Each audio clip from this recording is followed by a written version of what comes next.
In today's gospel, Jesus mentions Naaman, who is an army commander during the time of the prophet Elisha.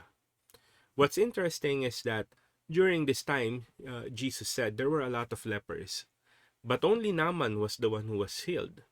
And Naaman was a Syrian, uh, someone whom the Israelites considered not part of God's kingdom. In other words, who should not be healed or who should not receive uh, blessings or miracles from God. And yet, he is the only one who was healed because he was the only one who believed in Elisha, who followed Elisha's uh,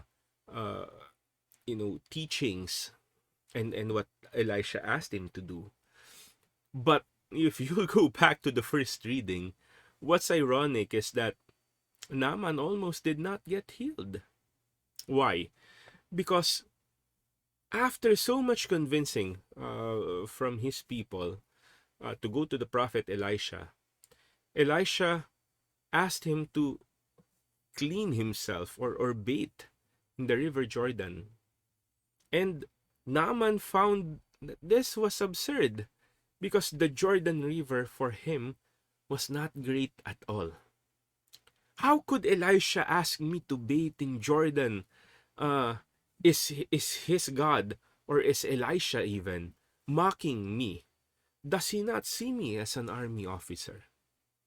And he refused. In fact, he walked out. But then his servants convinced him, uh, Master, if the God of Elisha is the only one who can heal you, then why are we questioning his ways? Why are we questioning his methods? And this made Elisha have a light bulb, Naaman have a light bulb moment, which eventually made him go back to Elisha and eventually uh, clean himself in the river Jordan. And thus we have the miracle. You see, the prophets, or the scribes and the Pharisees in today's gospel in Jesus' time was questioning him. How can you be the prophet? You know, you are no one. How can God choose you?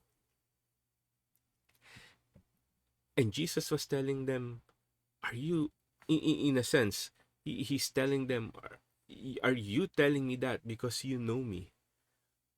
And you cannot accept that God has chosen me? Because if that's the case, it is not I whom you are questioning, but God.